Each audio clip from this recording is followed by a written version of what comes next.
시편 37편 1절부터 22절까지 말씀 한 절씩 교독하겠습니다. 악을 행하는 자들 때문에 불평하지 말며 불의를 행하는 자들을 시기하지 말지어다. 그들은 풀과 같이 속히 배임을 당할 것이며 푸른 채소와 같이 쇠잔할 것이미로다. 여호와를 의뢰하고 선을 행하라. 땅에 머무는 동안 그의 성실을 먹을거리로 삼을지어다. 또 여호와를 기뻐하라. 그가 내 마음의 소원을 내게 이루어 주시리로다. 내 길을 여호와께 맡기라. 그를 의지하면 그가 이루시고 내 의를 빛같이 나타내시며 내 공의를 정오의 빛같이 하시리로다. 여호와 앞에 잠잠하고 참고 기다리라. 자기 길이 형통하며 악한 꾀를 이루는 자 때문에 불평하지 말지어다. 분을 그치고 노를 버리며 불평하지 말라. 오히려 악을 만들 뿐이라. 진실로 악을 행하는 자들은 끊어질 것이나 여호와를 소망하는 자들은 땅을 차지하리로다. 잠시 후에는 악인이 없어지리니 내가 그곳을 자세히 살필지라도 없으리로다. 그러나 온유한 자들은 땅을 차지하며 풍성한 화평으로 즐거워하리로다. 악인이 의인 치기를 꾀하고 그를 향하여 그의 의를 가는도다. 그러나 주께서 그를 비웃으리니 그의 날이 다가옴을 보심이로다. 악인이 칼을 빼고 활을 당겨 가난하고 한 자를 엎드려뜨리며 행위가 정직한 자를 죽이고자 하나 그들의 칼은 오히려 그들의 양심을 찌르고 그들의 활은 부러지리로다. 의인의 적은 소유가 악인의 풍부함보다 낫도다. 악인의 팔은 부러지나 의인은 여호와께서 붙드시는도다.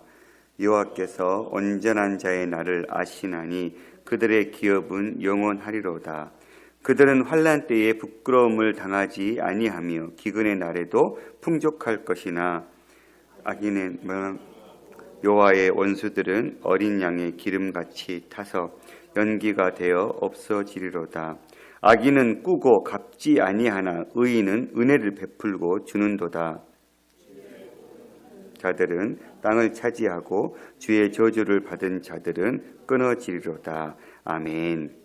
오늘 37편 시인은 악인의 형통함과 불의함을 보면서 원통해하는 자들을 향해서 악인들의 그 형통함, 그 불의함을 보고 원통해하거나 부러워하지 말 것이며 오히려 의인들은 여호와를 바라보면서 참고 인내하고 기다리라라는 교훈을 던져주고 있습니다. 왜 이 시인이 그렇게 악인의 형통을 보면서 불의해하고 또 의인의 삶이 곤고하고 힘든 그 상황 가운데 놓여져 있는 시인을 향해 젊은 사람들을 향해서 이러한 메시지를 던져줄 수 있었을까? 아마도 다윗은 인생의 그 정말 쓰고 단 그 모든 삶의 맛들을 다 보았던 사람이잖아요. 그가 그 인생을 살펴보면서 인생을 살아보니 때로 나도 젊었을 때는 악한 자들의 그 형통함들을 보면서 분해하고 또 부러워하기도 하고 또 의인들이 말할 수 없는 그 고난과 그 곤란 가운데 내몰리는 상황들을 보면서 너무너무 힘들어했는 그 삶을 겪었던 그가 이제 똑같이 자기와 같이 그렇게 세상을 살면서 자기 뜻대로 되어지지 않는 그런 상황을 보면서 원통해하는 그 자들을 향해서 지금 교훈을 던지고 있는 그런 시이지요. 오늘 시인은 하나님의 어떤 섭리를 중심 주제로 다루고 있습니다. 하나님께서 결국은 불의한 자들을 또 다스리고 계시고 의인의 삶도 지켜보고 계신다. 하나님께 다 섭리하실 거다. 하나님 손 안에 있다. 그러니 하나님 손에 맡겨드리고 너희는 너희의 삶을 충성되게 살 것임을 이야기하고 있는 것이죠. 특별히 시인은 의인에 대해서는 25절에 보면 내가 어려서부터 늙기까지 의인이 버림을 당하거나 그의 자손이 걸식함을 보지 못했다. 한마디로 의인의 삶을 하나님 지키신다. 이러한 결론을 내려주고 있지요. 반대로 악인에 대해서는 10절에 우리가 잠시 후에는 악인이 없어지리니 내가 그곳을 자세히 살필지라도 없으리라. 악인이 아주 득세하고 아주 악인의 그 형통함이 지속될 것처럼 보이지만 그러나 악인의 끝은 없다. 결국 하나님께서 우리 눈에 보기에는 악인이 왜 이렇게 형통하지? 왜 이렇게 잘 되지? 왜 의인은 이렇게 괴롭고 곤란한 삶을 살아야 되지? 그러나 반드시 하나님께서는 자세히 살필지라도 악인은 없다. 악인의 인생은 끝이 반드시 사라질 수밖에 없다라고. 그러면서 시인은 한평생 이 악의 문제와 씨름하며 악인의 인생을 마지막까지 살펴보면서 궁극적으로 38절에 보면 그들의 인생은 미래가 없다라는 결론을 내리게 되지요. 범죄자들은 함께 멸망하리니 악인의 미래는 끊어질 것이다. 이게 이 37편 시편을 통해서 시인이 말하고자 하는 중심 내용 같습니다. 한 절씩 살펴보시죠. 악을 행하는 자들 때문에 불평하지 말며 불의를 행한 자들을 시기하지 말지어다. 원래 이 37편의 시편은 지금 알파벳 시라고 그래서 알렙부터 타브까지 첫 알파벳 순서대로 첫 문장을 쓰고 있는 시의 형식입니다. 그래서 많은 학자들이 이 시를 연을 구분하는 게 쉽지 않다. 그냥 알파벳 순서대로 때로는 두 절씩 또는 한 절씩 쓰고 있기 때문에 그냥 그대로 쭉 살피는 것이 좋다. 뭐 이렇게도 해석했고요. 특별히 이제 우리가 시편을 보면서 37편을 보통 학자들이 4연, 4연 정도로 구분하는 것 같아요. 1절부터 9절까지를 한 연으로 보고 10절에서 22절까지를 한 연으로 봐서 오늘 22절까지를 우리가 묵상하게 됩니다. 특별히 1절에서 9절까지는 악인을 부러워하지 말고 주님을 의지하라라는 주제를 가지고 말씀을 이어가고 있고, 특별히 1, 2절은 악한 자의 형통을 부러워하지 말라라는 내용으로 말씀하고 있습니다. 그들은 풀과 같이 속히 배임을 당할 것이며 푸른 채소와 같이 쇠잔할 것이다. 악한 자들이 불의를 행할 때 불평하지 말고 시기하지 말아라. 왜요? 그들은 풀과 같이 속히 배임을 당할 것이고 푸른 채소와 같이 쇠잔할 것이다. 풀과 같이, 푸른 채소와 같이 때가 되면 시들 수밖에 없는 그런 존재일 뿐이다라고 분명하게 얘기하고 있는 것입니다. 그런데 말씀을 묵상하면서 왜 이렇게 이 풀이 꼭 인조단지 같아요. 그냥 보통 풀이면 악한 자들의 그 행실과 그 행동들이 쉽게 시들어야 되는데 요즘 시대를 보면 시들지 않는 것 같아요. 정말 아주 어떤 풀보다도 아주 억센 인조풀로 만드는 것 같이 어떠한 상황 속에서도 더 득세하고 더 그들의 세력들은 커져가는 것처럼 보이지만 그러나 하나님의 시간 속에서 반드시 그들의 악함을 심판하실 것이고 결국은 그들의 악함은 풀의 꽃같이 사라질 수밖에 없다라고 이야기하고 있는 것입니다. 우리 눈에 보기에 왜 하나님이 심판하지 않으시지? 왜 하나님이 간섭하지 않으시지? 때로는 나도 저들과 같은 삶을 살아야 되나? 하고 부러워하고 시기할 수 있으나 그러지 말라는 거예요. 풀과 같이 속히 배임을 당할 것이고 푸른 채소와 같이 쇠잔할 수밖에 없다. 그러면 의인은 어떻게 해야 되냐? 3절 4절에 여호와를 의뢰하고 선을 행하라. 땅에 머무는 동안 그의 성실을 먹을거리로 삼을지어다. 또 여호와를 기뻐하라. 그가 내 마음의 소원을 내게 이루어 주시리로다. 악인을 보면서 분통을 터뜨리거나 시기하지 말고 오히려 의인은 주님을 의지하고 선을 행하라는 거예요. 적극적으로 주님을 의뢰하고 선을 베푸는 삶을 살아야 된다. 결국은 그의 성실을 먹을거리로 삼을지어다. 우리가 하루하루 살기 위해서 양식을 먹듯이 하나님의 선을 행하는 것을 우리의 양식으로 삼아야 된다. 그들은 불의를 행할지라도 똑같이 그들의 그 불의함을 닮아가면서 그런 삶을 살아서는 안 된다라고. 오히려 우리는 성실을 먹을거리로 삼고 그리고 여호와를 기뻐하고 즐거워하라. 그러면 네 마음의 소원을 이루어 주실 것이다. 5절 6절 너의 길을 여호와께 맡기라. 그를 의지하면 그가 이루시고 내 의를 빛같이 나타내시며 공의를 정오의 빛같이 하시리로다. 우리가 참 많이 암송하는 말씀이고 좋아하는 말씀이죠. 너의 길을 주님께 맡기라. 형통한 자들, 불의한 자들의 그 형통함을 부러워하지도 말고 악한 자들의 그 악함을 시기하지도 말고 의를 행하고 성실을 먹을 것으로 삼고 그리고 너의 길을 구체적으로 주님께 맡겨라. 그러면 주께서 이루어 주실 것이다. 의리를 빛같이, 공의를 종호의 빛같이 결국은 나타내실 것이다. 그러니까 악인의 삶은 풀의 꽃같이 시들을 수밖에 없지만 의인의 삶은 종호의 빛같이 찬란해질 것이다.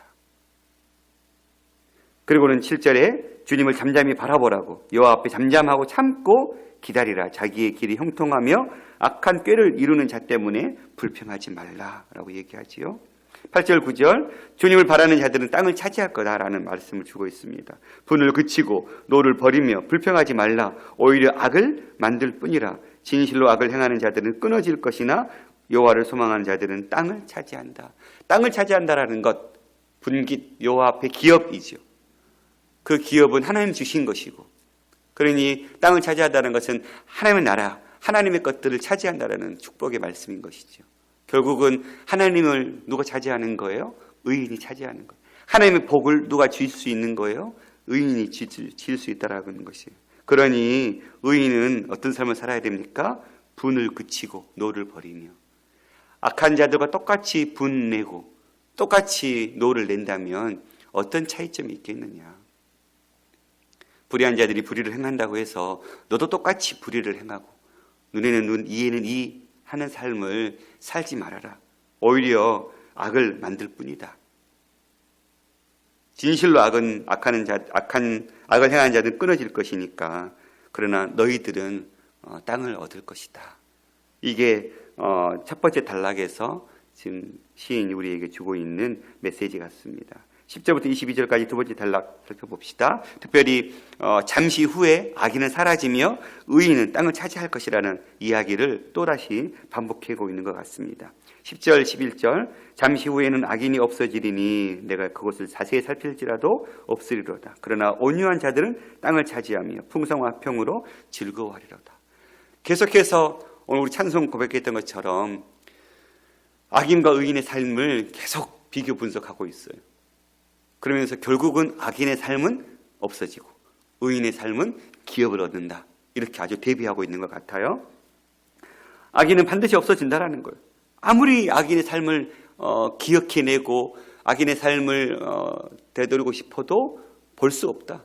다 사라져서.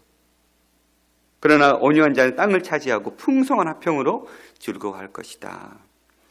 12절 13절은 악인이 그의 의인의 시기를 꾀하고 그를 향하여 그는 이를 가는다. 그러나 주께서 그를 비웃으리니 그의 날이 다가옴을 보심이로다. 악인이 의인을 치려고 그리고 이를 갈면서 자기의 그 불의함을 드러내려고 할 때 누가 대적해 주시는 거예요? 주님께서는 그를 비웃고 기다리는 거예요.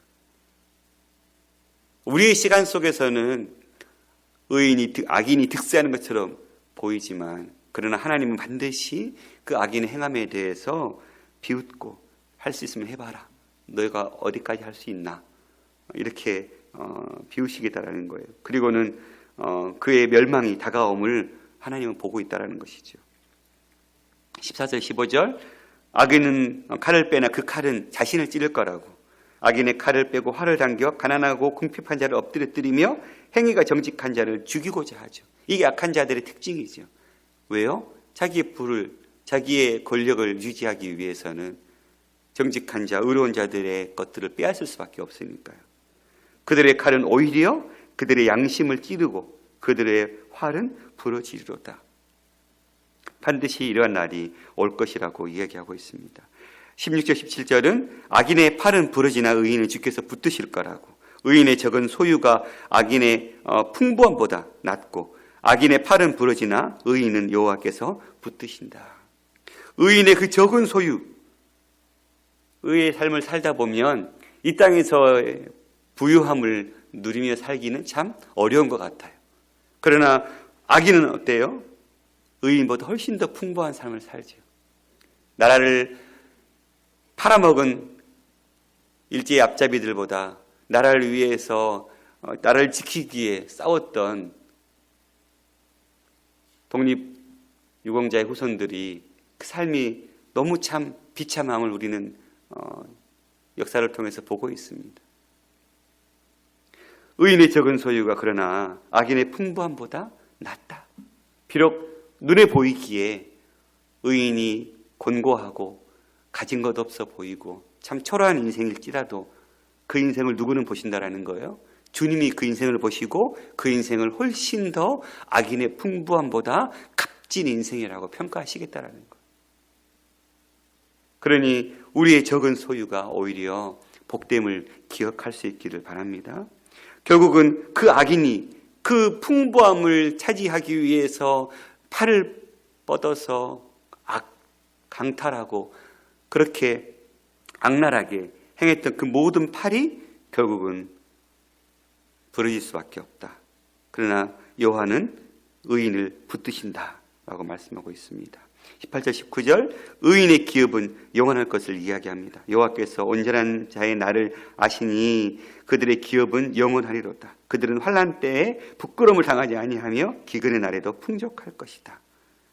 의인의 삶을 하나님께서 보장하시겠다고 말씀하시는 것이죠. 20절 악인은 연기처럼 사라질 것이다고. 악인은 멸망하고 여호와의 원수들은 어린 양의 기름같이 타서 연기가 되어 없어지리로다. 마치 10절에서 말씀하셨던 것처럼 찾을 수 없다, 사라질 것이다 했던 것처럼 양의 기름이 탈 때 그 연기가 나면서 다 사라지는 것처럼 악인들은 멸망할 수밖에 없다. 마지막 21절 22절 악인은 꾸고 갚지 않으나 의인은 은혜를 베푼다고 얘기하고 있습니다. 악인은 꾸고 갚지 아니하나 의인은 은혜를 베풀고 주는도다. 주의 복을 받는 자들은 땅을 차지하고 주의 저주를 받은 자들은 끊어지리로다. 다시 한번 기업을 차지할 것을 의인의 삶이 그러한 삶일 것임을 이야기하고 있습니다. 오늘 말씀 한 절 한 절을 통해서 악인의 삶과 의인의 삶이 이렇게 180도 달라짐을 이야기하고 있습니다. 말씀을 묵상하면서 이 시인이 이야기하고 있는 이 삶이 이 땅에 좀 즉각적으로 나타났으면 좋겠다. 정말 불의한 자들의 불의가 빨리 좀 끊어졌으면 좋겠다. 그리고 그 의로움들의 그 적은 소유가 인정받고 그 의로운 자들의 그 땅의 기업을 얻는 날들이 좀 속히 왔으면 좋겠다 하는 마음이 되게 간절하게 들더라고요. 그러나 현실은 참 그렇게 넉넉하지는 않은 것 같아요. 그렇죠? 그러나 우리는 어떠한 교훈을 가져가야 됩니까? 그러나 반드시 악인의 삶은 사라질 수밖에 없고 악인은 하나님께서 반드시 갚은다는 사실. 그러니까 악한 자들의 그 불의함을 우리가 갚는 것이 아니고 그 불의함은 하나님이 갚으시는 것이죠. 그러니 그 악한 자들의 악함에 대해서 우리가 시기하거나 또 분리하거나 그리고 똑같이 닮아가려고 하는 그 삶이 아니라 그들의 삶을 하나님께 맡겨드리고 그들은 그들의 인생을 살게 하고 나는 그 악함 때문에 분리하거나 또는 부러워하는 삶이 아니라 그냥 내 길을 걸어가는 것이죠. 많은 사람들이 넓은 길로 가려고 할 때 그리고 그 길이 세상에 살 때는 지혜로운 길이라고 말하려고 할 때 그래 너희들은 그 길을 걸어가라 하고 우리는 주님이 말씀하시는 그 좁은 길을 걸어가는 것이죠. 결국 그 삶은 쉽지 않은 삶입니다.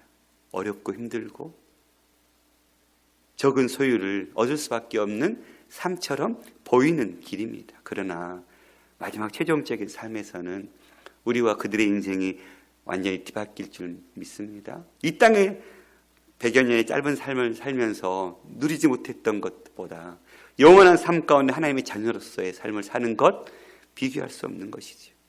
그러니 당장 이 땅에 살면서 악한 자들의 형통을 보고 부러워하고 시기하고 원통해하는 삶을 살면서 시간을 허비하는 것보다 그들의 심판을 주님께 맡겨드리고 나는 내 의로움을 드러내는 삶을 살겠다라고 결단하고 우리가 걸어야 될 믿음의 걸음들을 걸어갈 수 있는 지혜로운 자들이 될 수 있기를 소망합니다. 오늘 말씀 앞에서 우리가 악인의 형통함을 하나님 앞에 또 기도하면서 고발하고 그러면서도 동시에 또 우리의 삶을 돌아보는 것이죠. 타산지석의 삶을 사는 것 신앙 가운데 참 필요한 것 같아요. 악한 자들의 악함을 보면서 나도 혹시 그런 모습은 있지 않는지 돌아보는 것이죠. 왜냐하면 우리도 똑같이 정말 종이 한 장 차이인 것 같아요. 악인의 삶을 선택하느냐, 의인의 삶을 선택하느냐는 정말 순간의 선택일 때가 참 많은 것 같아요. 우리도 언제든지 의인의 삶을 살다가도 순간의 선택으로 악인들이 사는 삶을 취할 때가 참 많다라는 것이죠. 그게 우리 인간의 연약함입니다. 그러니 오늘 내가 의인의 삶을 산다고 해서 내일 의인의 삶을 살 수 있다는 보장이 주어지는 건 아니죠. 그지 날마다 악한 자들이 그 악함을 보고 내 속에는 그런 모습은 없는지 살피고, 그리고 오늘 또 의로운 자의 삶을 살기 위해서 말씀을 통해서 하나님이 기뻐하시는 삶이 무엇인지를 찾아내고, 그렇게 하나님 앞에서 우리에게 주어진 하나님의 자녀된 삶을 우리가 힘있게 살아낼 수 있기를 간절히 소망합니다. 기도하겠습니다. 살아계신 아버지 하나님, 세상을 바라볼 때 오늘 이 시인이 고백한 것처럼 악을 행하는 자들이, 또 불의를 행하는 자들이 불의 풀처럼 실이 마르고 쇠잔해지는 것처럼 보이지 않고 오히려 더 득세하고 더 많은 불의함으로 이 땅을 다스리고 바르지 않는 길로 이끌어 가고 있는 것처럼 보일 때가 많습니다. 오히려 그들을 향해서 의로운 삶을 살고 공의로운 삶을 사는 자의 삶은 더 빈궁하고 더 초라해 보이는 때가 얼마나 많은지 모르겠습니다. 그러나 주님이 그 모든 인생을 지키고 계시고 보고 계심을 우리는 믿음으로 고백하고, 우리 눈에 보기에는 더디 보이고 하나님이 간섭하지 않는 것처럼 보인다 할지라도, 그러나 하나님의 시간 속에서 하나님은 반드시 심판하시고, 그리고 의인의 삶을 정오의 빛같이 밝히 드러내실 하나님이심을 우리가 신뢰하게 하여 주시옵소서. 악인의 악함을 보고 시기하고 부러워하고 똑같이 닮아가려고 하는 어리석은 죄악 가운데 서지 않게 도와주시고, 힘들지라도 곤고할지라도 주님이 기뻐하시는 그 좁은 길, 의로운 삶의 길을 선택하고 살아가는 거룩한 믿음의 싸움이 우리 안에 있게 하여 주옵소서. 우리도 자칫 잘못하면 그 악한 자들의 악함을 보고 배우고 쉬운 자임을 고백하고, 날마다 진리의 말씀으로 주님이 기뻐하신 삶이 어떤 삶인지를 깨닫고 주님께서 원하시는 그 의로운 자의 삶을 선택하며 살아갈 수 있는 이 땅의 삶의 기준이 우리가 믿지 않는 자들과 다름을 드러내며 살아가는 삶이 될 수 있도록 축복하여 주옵소서. 모든 말씀 우리 주 예수 그리스도 이름으로 기도드렸습니다. 아멘.